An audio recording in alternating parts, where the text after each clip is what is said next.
Hi folks, this is Sean Hyman from Chart of the Day, and I just want to talk to you about the U.S. dollar index. And I look at it on a 30-year basis, and people may think, wow, that's a long time to look back, but it's good to see the history of the dollar over the last 30 years, because one thing you'll find is that it peaked in the early 80s, and we've never seen those highs since. Literally, it's been, it's gone down, down, down. Now, sure, there have been times where it has rallied, not to say that it hasn't. But a few things I want to point out about this. One, there's a debasement of the dollar that has happened ever since we've come off the gold standard, essentially. We've had, like I say, we did have a period where we rallied there and rallied here. But overall, over a 30-year period, what have we been? We've been overall downward. And, why are they doing that? Why is the U.S. Undermining its currency? Well, it's got enormous deficits, and they keep growing more and more all the time. And those eventually have to be paid back. And how are you going to pay back these deficits? You got to do it with diluted dollars, or dollars that are worth far less in the future than they are today. And it's one tactic for them to pay back the debt. It's a bad tactic because you shouldn't have taken on the huge debts in the first place, and shouldn't have to undermine the currency. But nonetheless, they've done that. So it's their band-aid on how they're going to go about trying to fix the problem. Another thing I want to point out is that you've got a lot of people right here trying to catch the dollar bottom, but look how far the dollar fell here before it ultimately rallied. Look at even how it fell here before it ultimately rallied.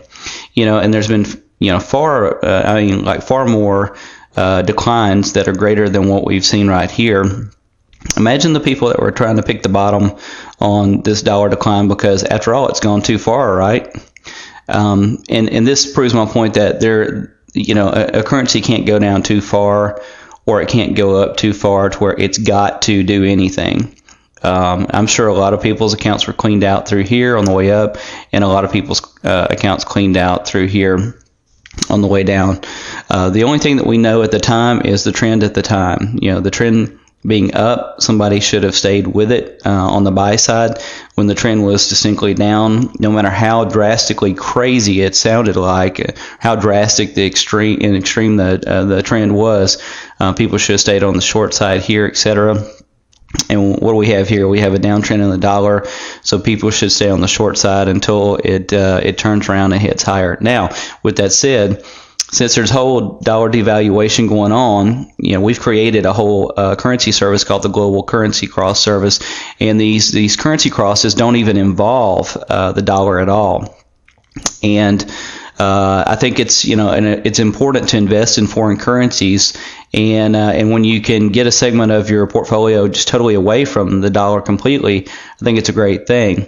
So that's something that you should consider there. Another thing I want to point out about the dollar are seasonal tendencies. This peaked in March, and it peaked again here in February to March. It peaked again here in March, and it peaked again here in March. So it doesn't mean peaks have to happen in March, but it means seasonally throughout a 30-year period they've done it a lot. And there were some other minor peaks within these other ones as well, but I wanted to point to the major turning points that we've had that happened around March, roughly, give or take a little bit. And so we're coming off of, from March, we've been declining down, just like we have in many other times. So I would not try to catch a bottom here, because this is likely to continue and decline like some of these other more recent declines have. And so it's best just to stick with the trend. And like I said, again, even better yet, get totally out of the dollar and away from the dollar in your currency trading with a segment of your currencies, and try out the global currency crosses, because in your currency cross service, in it, like I say, you're going to have some currencies that will produce bigger gains even than a dollar pair. In other words, pound yen will produce a bigger gain typically than pound dollar. Euro yen will produce a bigger gain typically pip-wise than euro dollar. But you've also got tame currency pairs too, for those that like more controlled trends or ranges as well. And so, Aussie CAD, Euro CAD, Aussie Kiwi, which is the New Zealand dollar.